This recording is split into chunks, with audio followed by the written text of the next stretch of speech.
"Papa, ada tamu kok malah ditahan di luar? Sini masuk nak Imam," ucap mamanya Anggi yang muncul di belakang bersama putri semata wayangnya. Laki-laki itu nampak mendengus sebal dan bergegas masuk ke dalam bersama istrinya. Sementara Anggi langsung memeluk tubuh saya dengan sangat erat. Saya cium keningnya dengan lembut sambil menatap kedua matanya yang mulai berkaca-kaca. "Maafkan aku, Beb. Aku ingat apa yang aku lakukan dan ucapkan ke kamu sewaktu bersama Arya. Hati kamu pasti sakit banget ya. Aku gak tahu apa yang terjadi. Sampai aku bangun dari tidur, baru sosok kamu kembali memenuhi benakku. Maaf ya, Beb," ucap Anggi mencoba menjelaskan sambil melepas pelukannya. "Shh, udah gak apa-apa. Kamu gak salah kok, Yang. Yang salah itu adalah orang yang tega mengirimkan ilmu pelet ke kamu. Sebentar lagi kita akan tahu siapa pelakunya, Yang," jawab saya seraya menyelipkan sebagian rambut panjang garis itu ke belakang daun telinganya. "Hah? Aku kena pelet? Kamu serius, Beb? Siapa orangnya?" "Sayang, Mama pergi dulu ya. Tante Hanum barusan telepon. Ada sesuatu yang harus ia bicarakan." "Nah Imam, Tante tinggal dulu," ucapan mamanya Anggi barusan langsung memotong pertanyaan anaknya. Kami berdua mengangguk, lalu mencium punggung tangan kanannya orang yang kami hormati tersebut. Anggi pun mengajak saya untuk masuk ke dalam. Sementara papanya nampak duduk di sebuah sofa bed sambil menonton televisi berukuran sangat besar di ruang keluarga. Sesekali laki-laki itu melirik saya dengan tatapan tidak suka. Selang 10 menit dari kepergian mamanya Anggi, suara bel terdengar dari luar. Sebuah senyuman tersungging dari mulut ini. Saya masih belum menjawab pertanyaan Anggi dengan sengaja mengalihkan topik pembicaraan. "Anggi, buka pintunya sana," teriak papanya. Anggi nampak sebal mendengar perintah orang tuanya barusan yang mengganggu obrolan kami berdua. "Aku temenin buka pintu mau?" kata saya menawarkan diri. Gadis itu tersenyum sumringah sambil menganggukkan kepalanya beberapa kali. Dengan bergandengan tangan, saya membuka gagang pintu besar. Di hadapan saya sudah berdiri Arya bersama Ki Ansori. "Mau ngapain kamu kesini, Ar?" tanya Anggi dengan raut wajah tidak suka melihat kemunculan Arya. Saya mengedipkan mata ke arah Arya sebagai kode. "Aku mau mengantarkan tamunya papa kamu, Gi," jawab Arya. "Papa, ada tamu nih, nyariin papa," teriak Anggi yang membuat telinga kanan saya berdengung. "Gak usah teriak di dekat kuping aku juga, Yang," kata saya yang malah dibalas oleh cubitan kecil di perutku. Anggi akhirnya mempersilahkan kedua tamu spesial papanya itu untuk masuk, lalu kami berdua mengekor di belakang mereka. "Kalian?" tanya papanya Anggi dengan wajah sangat terkejut menerima kedatangan tamu yang jelas-jelas sangat tidak ia harapkan. Anggi terdiam sejenak melihat reaksi kaget papanya. Saya sempat memberitahukan Anggi untuk tidak mengatakan apapun, cukup jadi pendengar saja. "Saya kembalikan uang pemberian Bapak sebagai upah karena telah mengirimkan pelet ke putri Bapak sendiri. Saya sekarang sudah bertobat," ucap Ki Ansori dengan penuh keyakinan. Baik Anggi maupun papanya nampak sangat terkejut mendengar kalimat laki-laki itu, terutama Anggi yang baru pertama kali melihat sosok asing yang barusan berbicara. Beberapa saat ia menatap wajah saya dengan tatapan tak percaya. Saya hanya bisa mengangguk tanpa menjawab apapun. Kemudian Anggi menatap lekat-lekat ke arah wajah papanya. "Maksud kamu apa? Saya tidak kenal sama kamu," jawab papanya Anggi dengan suara gugup ke arah Ki Ansori. "Om yang mengirimkan pelet untuk memisahkan saya dari Anggi kan?" tanya saya menyambar elakan papanya Anggi dengan suara lantang. "Diam kamu! Jangan fitnah saya di depan Anggi!" balas papanya Anggi dengan bentakan sambil mengarahkan telunjuknya ke wajah saya. "Fitnah apa, Om? Itu emang kenyataan. Hanya karena saya tidak sekaya keluarga ini, Om anggap saya tidak sederajat untuk berhubungan dengan Anggi. Saya memang bukan orang kaya. Saya hanya anak yatim yang bekerja keras untuk membahagiakan ibu dan adik saya. Tapi saya tidak terima jika cinta saya ke Anggi harus dikalahkan oleh cara kotor seperti yang Om lakukan," jawab saya masih dengan suara lantang dan wajah yang mulai memerah. "Cukup!" Tiba-tiba Anggi berteriak memecah suasana tegang yang terjadi di antara saya dan papanya. Baik saya dan papanya terdiam. Arya dan Ki Ansori juga merapatkan mulutnya. Tatapan mata gadis itu yang sudah berkaca-kaca memandang ke arah saya, lalu berganti ke arah papanya. Saya yang merasakan nafas sedikit tidak beraturan karena sempat termakan emosi, mulai mengaturnya kembali. Anggi nampak mulai berjalan mendekat ke arah papanya. Saya sempat menarik lengan Anggi, namun gadis itu menampiknya dengan kedua mata mulai berkaca-kaca dan terus menghampiri Ki Ansori yang berdiri berhadapan dengan papanya. "Maaf Pak, Coba Bapak ulangi lagi kalimat Bapak tadi, pinta Anggi dengan air mata yang mengambang. Sudah Anggi, Papa minta kamu masuk ke kamar juga. Jangan dengarkan omongan mereka, kata papanya dengan suara cukup keras. Namun Anggi sama sekali tidak menggubris perintah orang tuanya barusan. Wajahnya terlihat sangat menunggu jawaban dari Ki Ansori. Ki Ansori sendiri menoleh sesaat ke arah saya dan Arya, seperti meminta persetujuan. Saya dan Arya menganggukkan kepala sebagai balasan. Iya nak, Bapak ini seorang dukun. Orang tuamu menyuruh Bapak untuk memelet kamu dengan anak muda itu. Tapi Bapak sudah bertobat. Secara pribadi, Bapak meminta maaf pada kamu nak, jelas Ki Ansori dengan wajah tertunduk. Tubuh Anggi nampak mulai gemetar menahan emosi. Perlahan, gadis itu membalikkan tubuhnya ke hadapan seorang laki-laki yang paling ia cintai dalam keluarganya. Yang dibilang orang itu bohong kan Pak? Gak mungkin Papa bisa serendah itu kan? Iya kan Pak? Tanya Anggi sambil memegangi lengan kanan papanya dengan suara bergetar. Papa, ucapan papanya Anggi terdengar terputus karena ragu, lalu tenggelam dalam diamnya. Astagfirullahaladzim, ucap Anggi yang terdengar samar karena mulutnya tertutup kedua telapak tangan. Maafkan Papa sayang, Papa terpaksa melakukannya. Semua itu demi kebaikanmu, jawab laki-laki yang seharusnya menjadi contoh dalam keluarganya. Demi kebaikan aku yang mana Pak? Hah? Yang mana? Teriak Anggi sambil menangis. Selama ini Papa selalu menjadi laki-laki yang paling aku sayangi di keluarga. Tapi kelakuan rendah Papa menghancurkan semuanya.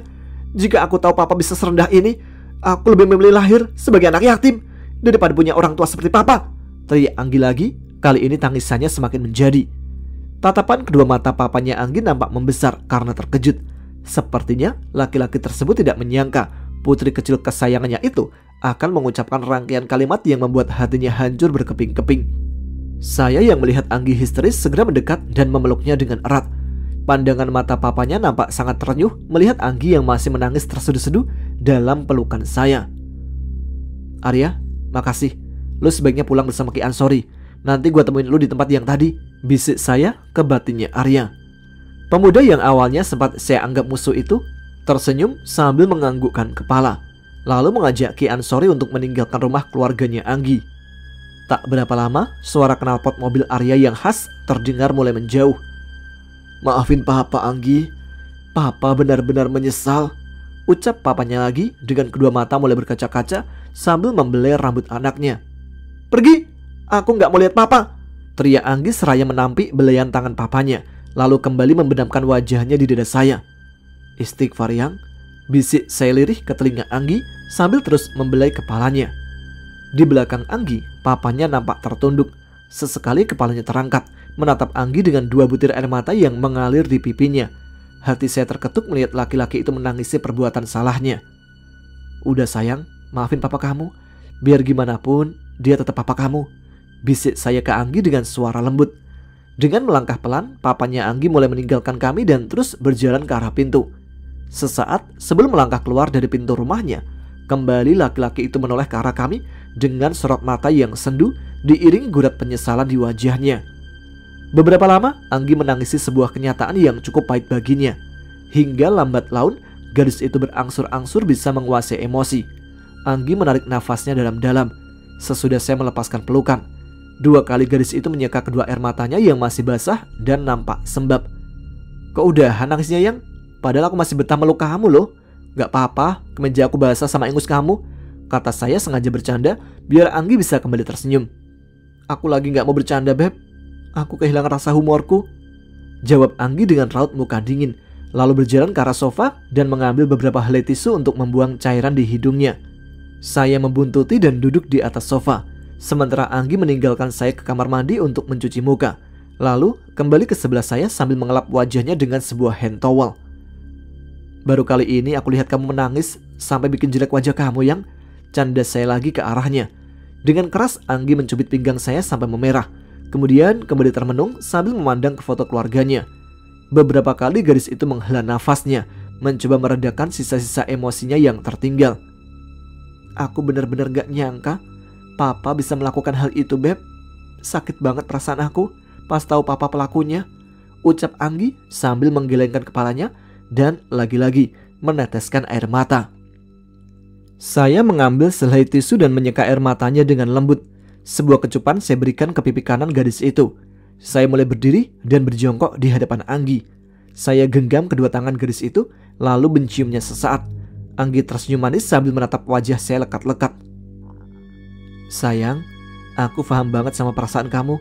Aku bisa merasakan sakit hatinya kamu karena perbuatan papa. Tapi coba pahami papa.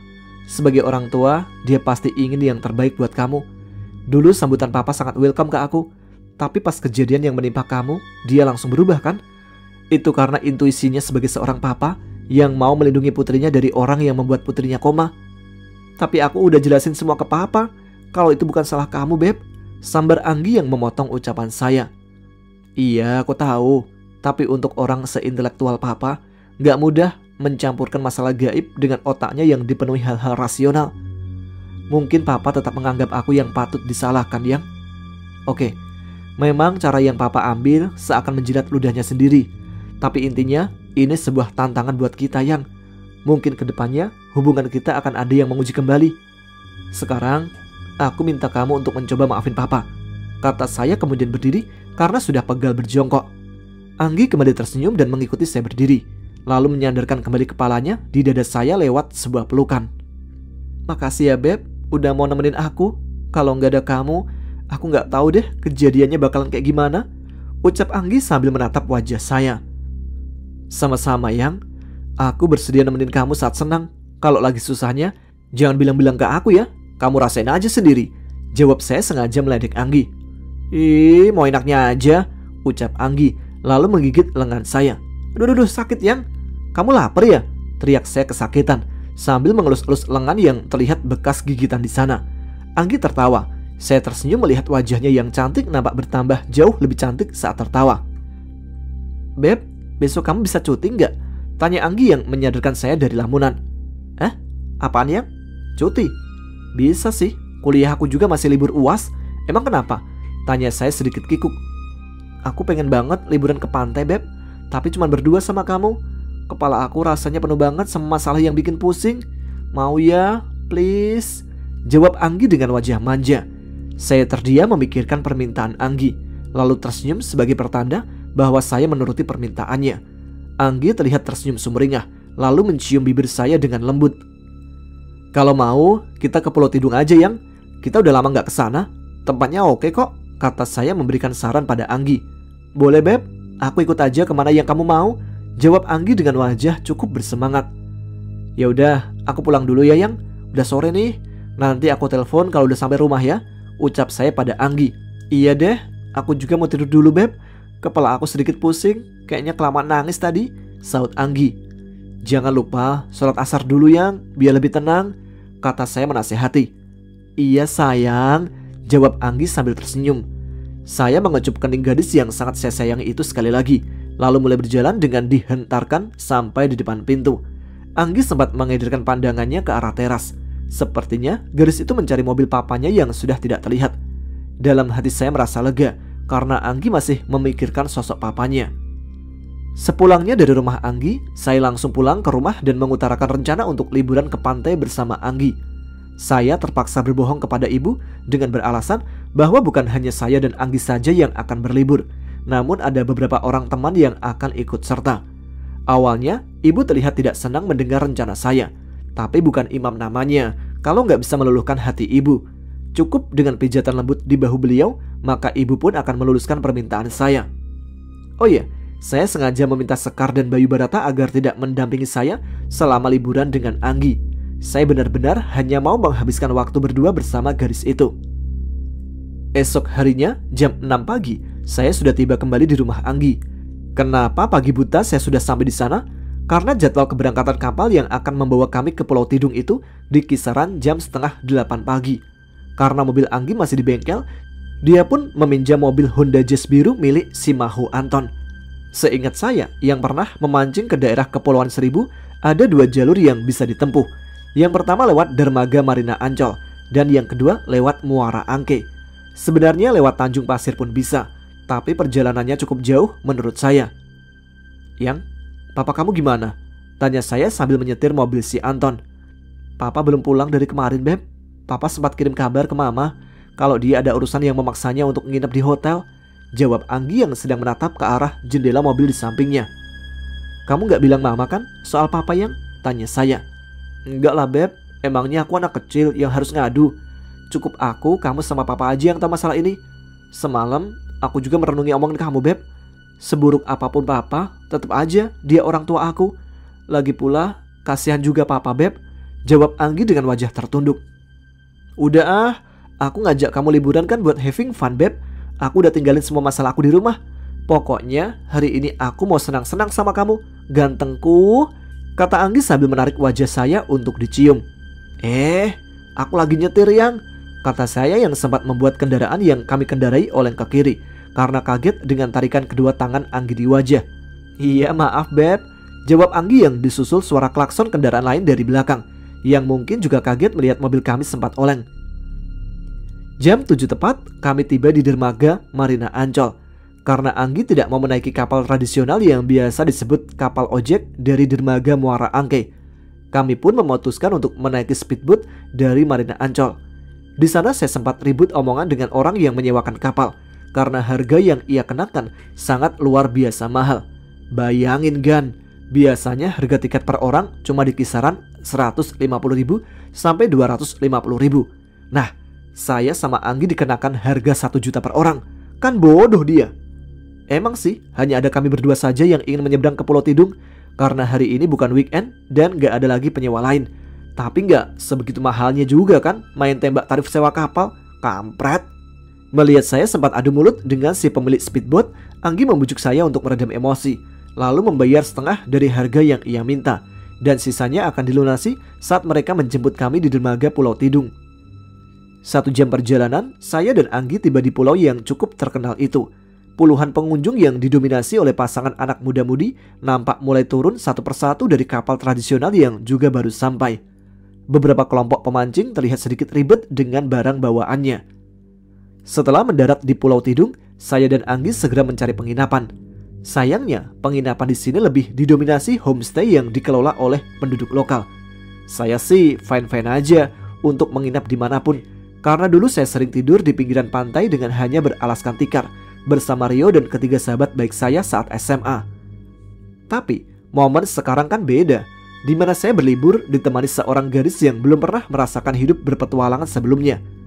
Beberapa kali Anggi menolak cottage dan homestay yang ditawarkan penduduk lokal. Saya sempat adu pendapat dengan Anggi perihal di mana kami akan menginap. Ujung-ujungnya saya juga yang harus mengalah dengan perasaan sedikit dongkol.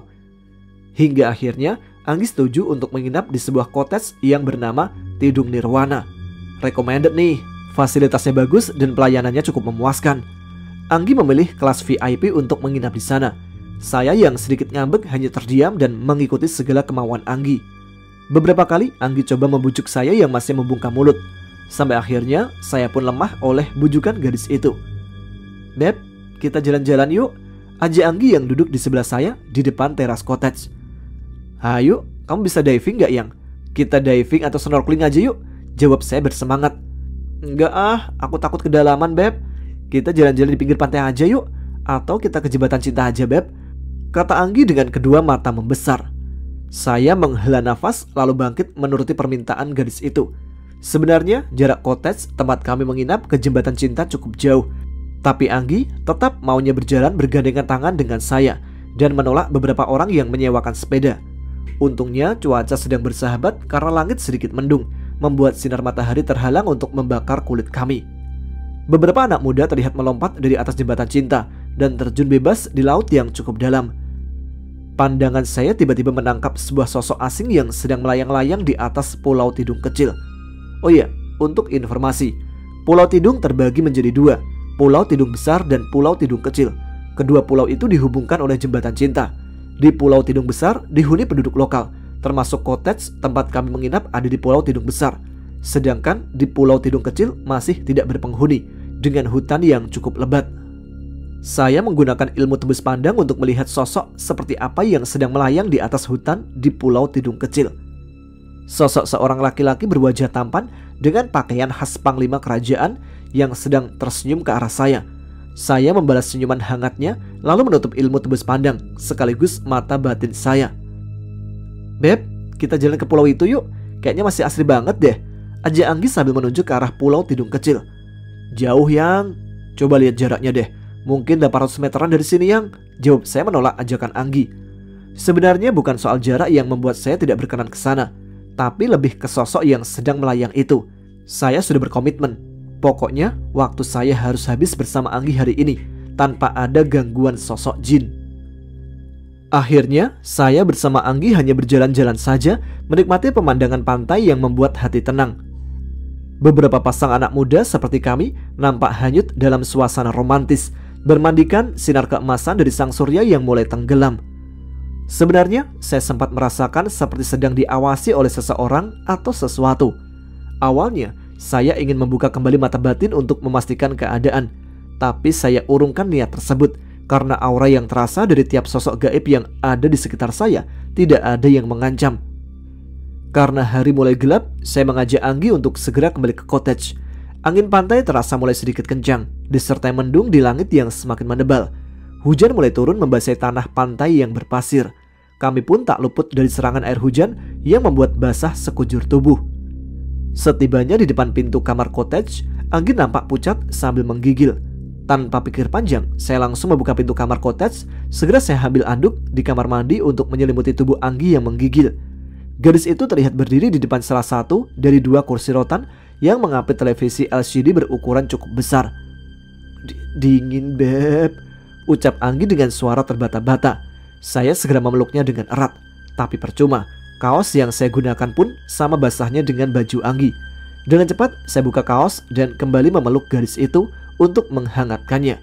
Terasa sekali hembusan nafas Anggi di dada saya, seiring pelukannya yang semakin erat. Dari sinilah iblis berhasil menjerat kami berdua dengan hawa nafsu.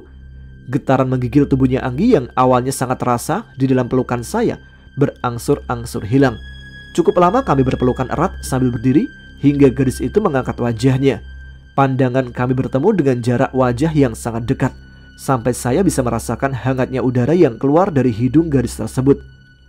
Perlahan, Anggi melepaskan pelukannya dari pinggang saya, lalu menarik kepala ini dan mencium bibir saya dengan lembut. "Makasih buat semua rasa cinta dan sayang kamu ke aku, Beb," ucap Anggi dengan suara lirih. Saya tersenyum manis ke arahnya, kemudian memegang kedua pipi Anggi dan mencium bibir tipis gadis itu yang terasa sangat lembut.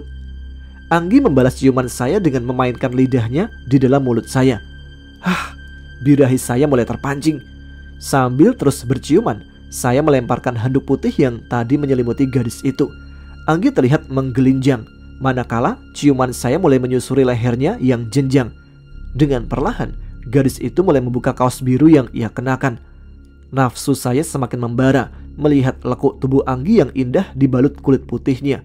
Serasi sekali dengan bra hitam yang ia kenakan. Di balik benda hitam itu tersembul dua buah benda kenyal dan empuk dengan ukuran pas, tidak kecil maupun besar. Perlahan, saya kembali menciumi bibir gadis itu sambil menarik tubuhnya ke arah ranjang. Suara tubuh kami yang terjatuh di atas kasur pegas nyaris tak terdengar. Posisi saya ada di bawah, masih dengan setengah kaki menapak lantai. Hal itu memudahkan saya menatap tubuh molek Anggi sepuas hati. Dari atas, Anggi menghujani wajah saya dengan ciuman dari kening, pipi, dan cukup lama di bibir. Setelah itu, dia mengecup leher saya dan turun ke dada lalu ke pusar. Birahi saya yang sudah naik dari tadi mau tidak mau mempengaruhi ketegangan senjata pamungkas dalam boxer. Dengan sangat hati-hati, Anggi membuka boxer saya dan melemparkannya ke bawah. Sesaat, gadis itu nampak tersenyum penuh arti melihat isi dalam boxer yang sudah dibuangnya. Sementara pandangan saya langsung menatap ke arah langit-langit kamar. Kedua mata saya mendadak terpejam begitu merasakan senjata sakti milik saya sudah berada dalam sebuah rongga hangat yang berlidah, yaitu mulut Anggi. Tiba-tiba bahu saya terasa panas dan sesuatu terasa keluar melesat dari sana. Tapi perangkap iblis sudah benar-benar membutakan hati saya dengan jeratan birahi. Tak ada pikiran lain dalam benak saya selain merasakan sebuah kenikmatan. Telinga saya menangkap suara petir menyambar-nyambar beberapa kali. Sepertinya cuaca benar-benar sedang buruk di luar sana. Suara desahan terdengar lirih seiring Anggi menaik turunkan kepalanya. Saya mulai bangkit terduduk dan dengan lembut menjatuhkan tubuh Anggi yang sudah tidak tertutupi sehelai benang pun ke atas ranjang. Saya tarik bed cover yang terlihat sedikit acak-acakan untuk menutupi tubuh kami yang sama-sama tanpa busana. Posisi saya sekarang berganti di atas, sementara Anggi ada di bawah. Sambil menarik bed cover hingga sebatas punggung, saya mulai menindih tubuh gadis itu. Kedua mata Anggi nampak membesar. Ada guratan rasa sakit di wajahnya. Saya sempat menghentikan gerakan, namun dicegah oleh gadis itu. Tubuh saya mulai merapat kembali dengan tubuh Anggi, tanpa dipisahkan sehelai kain pun. Beberapa kali Anggi mencengkeram lengan saya tiap kali tubuh ini bergerak menekan. Keringat mulai membasahi tubuh kami, seiring gerakan-gerakan yang terus saya lakukan. Hingga sebuah suara desahan panjang terdengar dari mulut Anggi yang teredam di leher saya, bersamaan dengan pelukannya yang sangat erat ke tubuh selama beberapa saat. Hal itu memancing birahi saya yang hampir memuncak. Dengan membenamkan wajah di leher Anggi, tubuh saya ikut menegang selama beberapa saat, lalu terkulai lemas di atas tubuh gadis itu. Tiba-tiba, suara petir menggelegar dengan sangat keras hingga menggetarkan dinding kamar kami. Mendadak, Anggi menyuruh saya untuk segera bangun. Dengan cepat, ia mengambil selimut dan berlari ke kamar mandi. Sementara saya masih terbengong-bengong menyadari apa yang barusan kami lakukan. Astagfirullah, gue sama Anggi barusan. Pekik saya yang terputus karena baru menyadari sebuah dosa sangat besar telah kami perbuat. Tapi nikmat banget. Beberapa kali saya beristighfar meminta ampun atas dosa yang mungkin tak dapat diampuni itu. Mungkin terdengar naif. Saya baru sadar setelah berbuat. Saya baru insaf setelah berdosa. Tapi saya dan Anggi hanya manusia biasa, tempatnya salah dan lupa. Seandainya saya bisa mengulang waktu, saya rela korbankan apa saja termasuk nyawa sendiri untuk menebus dosa yang sangat besar yang saya perbuat. Dada saya terasa sesak, kedua mata saya mulai perih. Tapi percuma, nasi sudah jadi bubur, sesal pun tiada guna. Saya hanya bisa duduk mematung dengan tubuh masih berbalut bed cover tanpa mampu berucap apa-apa. Tanpa sadar, 2 titik air mata mengalir di pipi saya. Dengan lemah, saya menarik spray putih yang menutupi kasur pegas. Kedua mata saya terbelalak. Begitu melihat ada bercak darah di sana, hati saya terasa hancur melihat hasil dari kekhilafan saya yang sudah merusak masa depan seseorang yang saya cintai. Kedua telapak tangan saya menutup wajah sendiri, membayangkan betapa bejatnya perbuatan yang sudah saya lakukan. Saya memaki diri sendiri dan terus memaki. Segala sumpah serapah keluar lirih dari lisan saya, mengutuk diri yang sudah jatuh ke dalam sebuah lubang kenistaan. Dengan kasar, saya merobek spray itu sekuat tenaga hingga menjadi potongan-potongan kain tak berpola dan membuangnya ke tong sampah. Rasanya ingin sekali saya berteriak sekeras mungkin agar semua perasaan bersalah ini hilang atau setidaknya dapat berkurang. Mendadak ingatan saya tertuju ke Anggi yang sudah berada dalam kamar mandi cukup lama. Dengan cepat saya kenakan boxer dan setengah berlari menuju kamar mandi. "Yang, kamu ngapain di dalam, Yang?" teriak saya sambil menggedor pintu kamar mandi dengan keras. Saya terdiam, berusaha mendengarkan suara dari dalam kamar mandi. Tidak ada suara apapun selain suara air keran yang deras mengalir ke dalam sebuah bak mandi atau kolam. "Yang, jangan lakukan hal bodoh di dalam, Yang. Aku benar-benar minta maaf. Kita bisa bicarakan semua baik-baik. Please, kamu keluar dong, Yang," teriak saya dengan suara cukup keras. Lagi-lagi tidak ada jawaban dari Anggi yang masih berada di dalam kamar mandi. Saya mulai menyalurkan tenaga dalam ke tangan kanan yang sudah terkepal. Baru saya berniat ingin menjebol pintu kamar mandi, tiba-tiba terdengar suara seperti suara kunci yang dibuka dari dalam. Anggi terlihat berdiri mematung dengan kedua mata sembab. Saya langsung memeluk gadis itu dengan sangat erat. Rasa takut akan kehilangannya membuat saya sempat berpikir yang bukan-bukan. Anggi yang sudah memakai kaos dan celana hot pants-nya kembali membalas pelukan saya dengan erat. Terdengar suara isak tangis dari wajahnya yang terbenam di dada bidang saya. Hati saya terasa semakin hancur mendengar isak tangis gadis itu. Tak terasa saya pun menitikkan air mata. "Maafin aku, Yang," bisik saya sambil mencium rambutnya. "Apa yang kita lakukan, Beb? Kenapa kita bisa sejauh ini?" ucap Anggi sesaat lalu kembali terisak. "Aku janji, aku gak akan ninggalin kamu. Aku akan bertanggung jawab atas dosa yang aku perbuat ke kamu, Yang," ucap saya dengan bersungguh-sungguh. Saya menarik kepala Anggi agar bisa saya lihat wajahnya. Kecantikan wajah gadis itu nampak sedikit berkurang karena kedua mata yang sembab. Sepertinya Anggi cukup lama menangisi dosa yang kami perbuat di dalam kamar mandi tadi. "Yang, lihat mata aku," ucap saya ke arah Anggi yang langsung dibalas oleh tatapan matanya yang sayu. Aku berjanji dalam hatiku. Aku berjanji sepenuh hati. Aku gak akan tinggalin kamu dalam situasi atau kondisi apapun. Mungkin kamu berpikir klise banget kalimat aku yang, tapi aku ucapnya bukan hanya dari lisan, namun juga dari hati. Aku mau kamu percaya. Ucap saya disusul sebuah kecupan lembut di keningnya. Aku percaya sama kamu, Beb.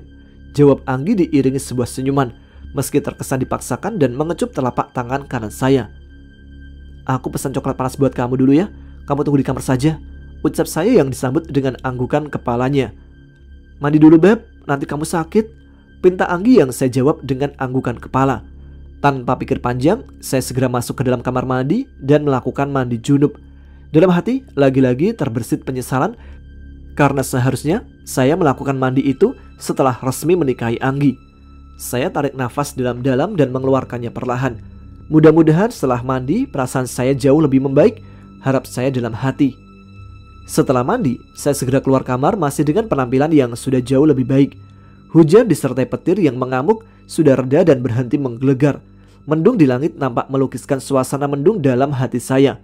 Pandangan saya menjelajahi tiap tempat yang ada di depan kamar kami, hingga saya melihat seorang pegawai cottage sedang berjalan dan langsung memanggilnya. Mas, saya pesan 2 coklat panas ya. Segera bawa ke kamar ini, perintah saya ke arahnya. Baik mas, 5 menit lagi saya antar ke sini, jawab pelayan laki-laki tersebut dengan ramah. Laki-laki itu nampak berjalan dengan cepat ke arah belakang, mungkin ke kitchen. Sementara saya kembali masuk ke dalam kamar. Sesaat saya tertegun melihat Anggi sedang termenung sambil memegangi HP miliknya. Tiba-tiba dari arah luar pintu terdengar suara ketukan sebanyak 3 kali. Saya beranjak dan membuka pintu. Seorang pelayan yang tadi saya temui berdiri dengan membawa nampan berisi 2 gelas besar hot coklat yang masih mengepulkan asap. Wajah pelayan laki-laki itu tampak sedikit pucat dan aneh. Tatapannya tajam, tidak seramah tadi. Bibirnya nampak bergerak-gerak seperti hendak mengucapkan sesuatu. Masnya baik-baik aja kan? Tanya saya heran. Esok hari kalian harus meninggalkan pulauku. Jika tidak, aku tidak segan-segan melenyapkan kalian, manusia-manusia kotor. Jawab pelayan laki-laki itu dengan suara berat, disusul kedua matanya yang memutih semua. Mata saya terbelalak mendengar ucapan pelayan itu. Mendadak dada saya terasa sangat sesak.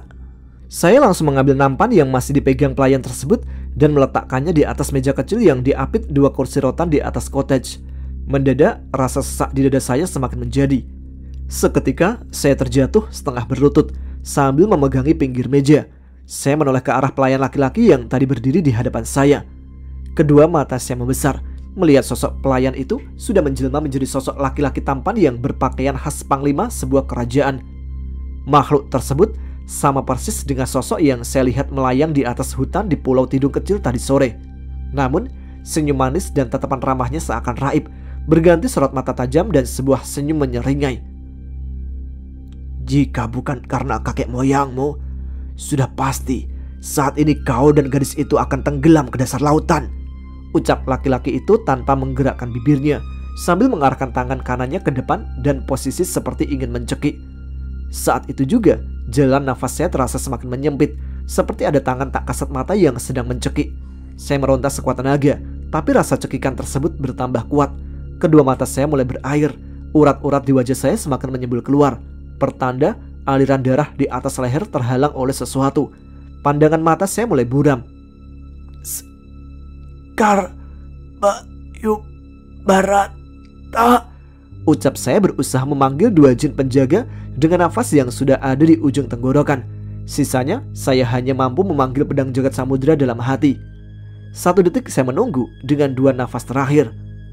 Saya tersenyum getir menyadari Sekar dan Bayu Barata yang tak juga hadir, meski nafas saya hanya tersisa 1 hembusan lagi. Pedang jagat samudra yang hanya sanggup terpanggil dalam hati tak nampak menunjukkan tanda-tanda kemunculannya. Sementara pandangan mata saya semakin gelap. Beb, panggilan suara Anggi terdengar jelas. Saya membuka mata perlahan dan melihat Anggi yang sedang berdiri di sebelah dengan wajah bingung. Beb, kamu kenapa sih? Kok merem gitu? Kamu lihat apa? Tanya Anggi penasaran. Saya tersentak sadar dan langsung mengedarkan pandangan ke sekeliling. Kening saya berlipat melihat beberapa anak muda melompat dari atas jembatan cinta dan terjun bebas di laut yang cukup dalam. Hah? Aneh, mengapa gua kembali ke sini? Bukannya masa ini sudah terjadi? Tanya saya dalam hati sambil melihat ke Anggi yang masih mengenakan kaos biru dan hot pants-nya. Saya memandangi pakaian yang saya pakai. Setelan kaos hitam dan celana pendek yang tadi sempat basah karena hujan masih tampak kering. Saya kembali mengidarkan pandangan ke sekeliling. Namun sama sekali tidak nampak jejak hujan deras. Langit sore yang tadi sempat mendung kembali cerah dengan matahari yang mulai menjorok turun. Tiba-tiba pandangan saya menangkap sebuah sosok asing yang sedang melayang-layang di atas hutan di Pulau Tidung Kecil. Sosok itu juga pernah gue lihat sebelumnya. Ada apa ini? Tanya saya lagi karena merasa sangat bingung. Beb, kok bengong terus? Aku mendingan kembali ke cottage kalau kamu masih acuin aku lagi, ucap Anggi sambil membalikkan tubuh dan berjalan menjauh. Saya segera menyusulnya meski hati dan benak saya masih diliputi kebingungan. Satu pertanyaan, mengapa saya bisa sampai kembali mengulang waktu yang seharusnya sudah terlewat? Yang, tunggu, kata saya setengah berteriak memanggil Anggi yang sudah berada beberapa langkah di depan. Sayang, panggil saya kembali sambil menangkap lengan kiri Anggi. Gadis itu berhenti melangkah, namun melemparkan pandangannya ke arah lain, tak mau menatap ke arah saya yang sudah berada di hadapannya. Iya, aku minta maaf, aku gak ngacuin kamu lagi deh, bujuk saya sambil memegang kedua pipi gadis itu dan menggerakkannya ke hadapan wajah ini. Habisnya, aku kan tadi ngajak kamu jalan ke pulau kecil itu, tapi malah bengong lama banget. Sampai-sampai beberapa panggilan aku kamu acuin. Kesel tau Beb, jawab Anggi merajuk sambil melirik ke arah Pulau Tidung Kecil. Saya tertegun mendengar ucapan Anggi, sekaligus menyadari bahwa saya benar-benar sudah kembali ke masa sebelumnya. Sebelum kejadian yang membuat saya harus menanggung beban dosa sangat besar bersama gadis itu. Tuh kan, bengong lagi. Udah malas aku jalan sama kamu, gerutu Anggi seraya hendak berjalan lagi meninggalkan saya. Dengan cepat saya pegang tangan gadis itu dan menghentikan langkahnya kembali. Kita lihat sunset aja di sini ya, di jembatan cinta ini. Dapat banget view sunsetnya yang. Kalau kita ke Pulau Tidung Kecil, jauh banget soalnya. Bujuk saya lagi kepada Anggi yang langsung dibalas oleh cibiran bibirnya. Akhirnya saya bersama Anggi kembali mengulang kejadian yang bagi saya sudah kami lewati sebelumnya, masih dengan kebingungan yang terasa memenuhi benak. Saya menikmati lagi indahnya momen matahari tenggelam bersama Anggi dan beberapa pasangan muda-mudi lainnya dari atas jembatan cinta untuk yang kedua kalinya. Aku akan menemuimu tepat tengah malam anak muda. Jangan lakukan kesalahan yang belum kau lakukan. Tiba-tiba suara seseorang terdengar di batin saya. Pandangan saya langsung tertuju ke arah sosok laki-laki berpakaian bangsawan kerajaan yang kali ini melayang beberapa tombak di hadapan kami. Dari wajahnya masih tersungging senyuman hangat dan ramah. Kening saya berkerut dalam hati memikirkan maksud ucapan beliau. Saya mengangguk sebagai jawaban ke arah sosok tersebut, meski segala hal yang saya alami masih menjadi misteri. Mungkin setelah menemui beliau, semua akan terjawab, harap saya dalam hati. Indah banget ya Beb, ucap Anggi sambil menyandarkan kepalanya di lengan kiri saya dan langsung menyandarkan saya dari lamunan. Yang, kamu ngerasa aneh gak? Tanya saya masih dengan pandangan ke arah sosok laki-laki misterius yang melayang menutupi sisa-sisa sinar keemasan matahari yang hampir tenggelam. Aneh? Apanya yang aneh Beb? Ada juga malah kamu yang aneh sejak tadi, kayak orang kebingungan, jawab Anggi seraya menatap saya dari samping kiri. Gak jadi deh, ntar malah bikin aku lebih aneh di mata kamu, jawab saya mengurungkan niat untuk menceritakan kepada Anggi. Sementara sosok yang saya terus pandangi perlahan-lahan menghilang. Anggi sempat mencubit pinggang saya. Mungkin sebal karena saya tidak melanjutkan pembicaraan. Saya meringis kesakitan sesaat, lalu mengecup kepala gadis itu yang sudah kembali bersandar di lengan kiri saya. Beberapa lamanya kami hanyut dalam suasana romantis bersama pasangan lain, menikmati indahnya pemandangan sunset, hingga cahaya keemasan matahari berubah menguning dan tenggelam dengan sempurna di ufuk barat.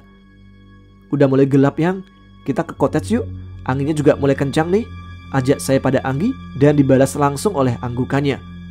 Di atas, mendung di langit mulai menebal. Saya dan Anggi terus mempercepat langkah kaki menuju cottage yang kami sewa. Sayang, tetesan hujan yang awalnya turun hanya beberapa tetes mendadak menyerbu dengan deras dan membasahi tubuh kami. Anggi beberapa kali berteriak sambil menutupi kepalanya dari serangan air hujan dan terus berlari dengan menggandeng tangan saya menuju ke cottage. Dingin Beb, ucap Anggi dengan suara terbata-bata. Saya yang juga menggigil tertegun mendengar kalimat Anggi barusan. Semuanya benar-benar terjadi persis seperti yang sudah saya alami. Ingatan saya langsung tertuju ke kalimat yang terdengar di batin saya. dari sosok laki-laki berpakaian panglima kerajaan tadi. Apa mungkin ucapannya itu berupa peringatan agar saya menghindari perbuatan keji? "Beb, buka pintunya cepat," kata Anggi yang masih menggigil kedinginan. Saya tersentak, lalu dengan cepat membuka pintu cottage. Anggi langsung masuk ke dalam dan duduk di salah satu kursi rotan yang mengapit televisi LCD besar. Saya segera mengambil handuk putih di kamar mandi dan menyelimuti tubuh gadis itu. "Beb, mau kemana kamu?" tanya Anggi dengan wajah penasaran melihat saya kembali keluar kamar dan berdiri memperhatikannya. Pandangan saya kosong menatap Anggi yang sesekali masih menggigil. Di benak saya mulai muncul kilasan-kilasan kejadian tentang apa yang akan kami lakukan selanjutnya. Bayangan di mana kami bercinta masih jelas tertinggal dalam otak saya. "Beb, masuk dong, nanti kamu sakit," teriakan Anggi barusan sontak membuat saya terkejut dan menghapus semua bayangan erotis yang menumpuk di benak saya. "Kamu ganti baju kering ya, aku pesan coklat panas dulu buat penghangat badan," ucap saya ke Anggi yang dibalas oleh satu lagi teriakan gadis itu memanggil nama saya dari dalam kamar. Saya sengaja mengacuhkan panggilan Anggi dan terus berjalan menuju front office sambil merenungi tiap kejadian di luar akal sehat yang sampai saat ini masih saya jalani. Astagfirullah, jika benar semua ini nyata dan aku belum melakukan hal keji, maka sungguh besar kuasamu untuk melindungiku ya Rob, ucap saya dalam hati. Pandangan saya mulai menjelajah ke beberapa orang yang nampak berjalan, hingga terhenti ke sosok seorang laki-laki yang wajahnya tidak asing. Pelayan laki-laki itu yang semalam membawakan coklat panas dan menjelma menjadi sosok laki-laki berpakaian bangsawan kerajaan. Saya masih jelas sekali mengingat wajahnya. Segera saya panggil pelayan itu dan memperhatikan wajahnya. Saat ia sudah berada di hadapan saya, memang benar, pelayan laki-laki itu memang orang yang sama dengan sosok yang semalam. "Mas, ada apa panggil saya?" tanya pelayan tersebut yang membuat saya tersadar dari lamunan. "Oh iya, saya mau pesan 2 coklat panas mas, tolong nanti dibawa ke kamar itu ya," jawab saya sambil menunjuk ke arah kamar saya dan Anggi. Pelayan laki-laki itu tersenyum sambil menganggukkan kepala, lalu mulai melangkah pergi ke belakang, mungkin ke arah dapur. Sedangkan saya segera kembali berjalan ke arah kamar. Sesaat saya mengintip dari celah pintu kamar kami yang terbuka sedikit. Di sana Anggi nampak masih duduk di kursi rotan yang sama, tapi sudah mengenakan pakaian yang berbeda. Saya tersenyum lega, lalu membuka pintu depan perlahan. Sebuah senyuman manis Anggi menyambut saya yang masih basah kuyup. "Mana coklat panasnya Beb?" tanya Anggi sambil berdiri dan berjalan menghampiri saya dengan handuk kering yang ada di tangannya. "Nanti diantarin yang." "Kamu udah mandi?" tanya saya ke arah Anggi yang mengelap wajah saya dengan handuk yang ia bawa. "Udah Beb, untungnya ada fasilitas air hangat juga di sini." "Oh iya, aku juga udah penuhin bathtubnya sama air hangat buat kamu mandi," jawab Anggi yang disusul oleh senyuman hangatnya. Saya mengangguk dan langsung masuk ke kamar mandi. Di depan sebuah cermin seukuran sedang, saya memandangi diri saya sendiri, berharap semua kejadian yang saya alami kali ini adalah yang nyata. Setelah mandi, saya sempat meminta Anggi untuk membawakan baju dan langsung saya berpakaian di dalam kamar mandi. Sesudah menyisir rambut, saya kembali menemui Anggi yang sedang menikmati segelas coklat panas. Hujan yang seharusnya masih sangat deras dan diselingi suara kilat yang mengamuk menyambar semalam tidak terjadi saat ini. Malah yang terlihat, hujan deras tadi sudah mulai reda, berganti rintikan gerimis yang masih membasahi jalan berpasir. "Beb, coklat panas kamu nih," ucap Anggi yang menyandarkan saya dari lamunan saat memandang hujan di luar. Iya Yang, kita ngobrol di teras aja yuk. Sumpah kalau dalam kamar terus," ajak saya ke Anggi sambil mengulurkan tangan ke arahnya. Anggi mengangguk, lalu meraih tangan saya dan mulai bangkit berjalan mengikuti saya ke arah pintu. Sebenarnya, saya sengaja mengajak Anggi untuk ngobrol di teras. Hal itu saya lakukan untuk meminimalisir kemungkinan kami berlama-lama dengan situasi berduaan dalam kamar. "Beb, semenjak kita ke jembatan cinta, kok kamu jadi sering bengong gitu? Apa ada masalah?" tanya Anggi yang sudah duduk di samping bangku rotan yang sama persis dengan 2 bangku di dalam. Saya melirik ke arahnya sesaat, lalu meletakkan gelas putih berisi coklat panas di atas meja kecil yang memisahkan tempat duduk kami. Sebelum menjawab, saya sempat menyuruh Anggi untuk mengambil sebungkus rokok di dalam tas pinggang milik saya dalam kamar. Sebatang rokok saya nyalakan untuk mengusir hawa sedikit dingin yang terbawa oleh hembusan angin. Beberapa pedagang yang menawarkan dagangannya terlihat menghampiri kami. Anggi membeli beberapa bungkus otak-otak yang masih hangat di balik bungkusan daunnya. "Beb, aku masih nunggu jawaban kamu loh," ucap Anggi yang saya balas dengan senyuman. "Aku gak apa-apa kok sayang. Aku sempat mikirin soal papa kamu aja," Jawab saya berbohong. Maksud kamu? Kok malah larinya ke papa? Tanya Anggi sambil membuka otak-otak dari bungkusnya. Aku khawatir papa kamu semakin benci ke aku setelah kamu tahu perbuatannya, Yang. Jawab saya yang masih berbohong. Soal papa, kamu gak usah mikir terlalu jauh, Beb. Tenang aja, yang penting sekarang kita nikmati masa-masa kita liburan berdua. Jawab Anggi lalu memakan otak-otak yang sudah dibukanya. Oh iya, Yang, nanti malam aku tidur di mana? Tanya saya dengan sengaja ke Anggi. Ih, nih orang malah nanya tidur di mana? Ya tidur sama aku lah, Beb. Masa mau tidur di luar? Jawab Anggi dengan senyum penuh arti. Benak saya kembali dipenuhi kilasan bayangan yang membuat saya harus menelan beban dosa sangat besar. Namun, saat mendengar Anggi tertawa terbahak-bahak, saya kembali tenang. Kamu kok pucat gitu, Beb? Aku bercanda tahu. Nanti malam kamu tidur di lantai ya. Aku udah pesan bedsheet tambahan kok ke pelayan yang tadi. Mungkin sebentar lagi diantar. Jawab Anggi yang saya sambut dengan cubitan lembut di hidungnya yang bangir. Tak berapa lama, pelayan laki-laki yang sama membawa sebuah kasur lipat agak tebal dan memasangnya di lantai kamar kami. Suasana memang sudah cukup sepi karena gerimis masih turun. Satu persatu pengunjung mulai memasuki kamarnya, termasuk saya dan Anggi. Beb, kamu gak apa-apa kan tidur di bawah? Aku gak mau kita khilaf dan berbuat dosa. Jika sudah saatnya nanti kamu halalin aku, semuanya akan aku serahkan ke kamu, biar jadi hadiah spesial buat kamu. Ucap Anggi dengan wajah tersenyum. Saya membelai rambutnya dan mengecup kening gadis itu dengan sangat lembut.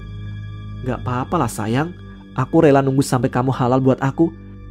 Palingan nanti kamu aku hajar habis-habisan jika saat halal itu tiba. Jawab saya sengaja meledeknya. Sebuah cubitan keras dilayangkan gadis itu di pinggang saya. Pekik kesakitan keluar dari mulut ini. Saya sempat cemberut sesaat, namun dibalas oleh kecupan hangat Anggi di bibir saya. Saya segera menyudahi kecupan itu karena merasa birahi mulai muncul. Anggi tersenyum manis lalu mulai beranjak ke arah ranjang. Sementara saya merebahkan diri di atas kasur lipat yang sudah digelar di atas lantai. Good night, Beb. Jangan mimpi basah sama aku ya. Hi, goda Anggi sambil tertawa kecil. Saya yang mendengar godaannya juga ikut tertawa, lalu menarik selimut yang diberikan Anggi untuk menutupi tubuh sampai batas dada. Pandangan mata saya menatap jam dinding di kamar cottage tempat kami menginap. Jam 11 malam. Apa gua harus menunggu untuk tetap terjaga sampai tengah malam? Tanya saya dalam hati. Teringat akan ucapan sosok laki-laki misterius tadi. Dinginnya lantai memaksa saya untuk tidur meringkuk di balik hangatnya selimut coklat. Kedua mata saya mulai terasa berat dan tanpa terasa kedua indera penglihatan itu perlahan terpejam. Bangunlah anak muda, buka kedua matamu. Terdengar suara yang tak asing di telinga saya.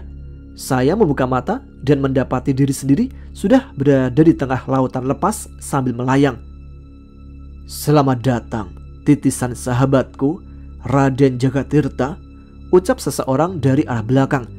Saya segera berbalik menghadapnya. Seorang laki-laki bermahkota biru nampak melayang gagah dengan baju khas kerajaan. Dua ujung jubah berwarna keemasan terikat di kedua bahu. Dua buah gelang emas melingkar di kedua pergelangan tangan dan juga lengannya. Kain batik dengan warna senada menutupi setengah celana hitam yang ujungnya berhias benang emas. Saya menundukkan kepala satu kali sebagai rasa hormat kepada laki-laki misterius tersebut. Beliau tersenyum manis semakin menambah tampan wajahnya. Aku sudah merasakan auramu anak muda. Setelah satu kakimu menapak di pulau kekuasaanku, sungguh bahagia rasanya bisa berjumpa dengan anak Adam yang merupakan titisan Raden Jagatirta. Ucap laki-laki tersebut yang disusul kembali dengan senyuman. Mohon ampun, jika aku boleh bertanya, siapakah gerangan tuan penyelamatku ini? Tanya saya dengan sangat sopan meski masih sedikit sungkan. Sebut saja namaku Raden Dwipa. Meskipun itu hanya nama kecilku, sesungguhnya yang menyelamatkanmu bukanlah aku, tapi kuasa ilahi. Hanya saja lewat kesaktianku sebagai perantara pertolongan dari Sang Maha Tinggi. Aku sengaja menunjukkan sekelumit masa depanmu agar kau tidak sampai melakukan hal keji di tanah kekuasaanku anak muda. Ucap Raden Dwipa mulai menjelaskan apa yang berlaku semenjak kedatangan saya di pulau ini. Alhamdulillah ya Allah atas segala pertolonganmu untuk hamba yang hina ini. Ucap saya diiringi luapan rasa syukur dalam hati. Mohon maaf Raden, mengapa semua terasa sangat nyata bagiku hingga sesaknya dada karena sebuah penyesalan masih tersisa di relung hatiku? Tanya saya dengan wajah tertunduk. Raden Dwipa nampak tertawa kecil mendengar pertanyaan saya barusan. Sesekali sosok jin yang mengaku penguasa pulau itu merapikan jubah emasnya yang tersibak angin laut. Itu karena ilmu kesaktianku anak muda. Di masa silam, seorang resi berilmu sangat tinggi merasa muak dengan peperangan demi peperangan yang terus terjadi.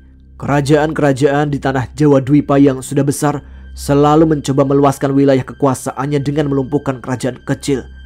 Nyawa melayang tanpa harga, harta pun hilang disita dan dirampas, ucap Raden Dwipa dengan menatap kosong ke lautan lepas yang ada terhampar biru airnya.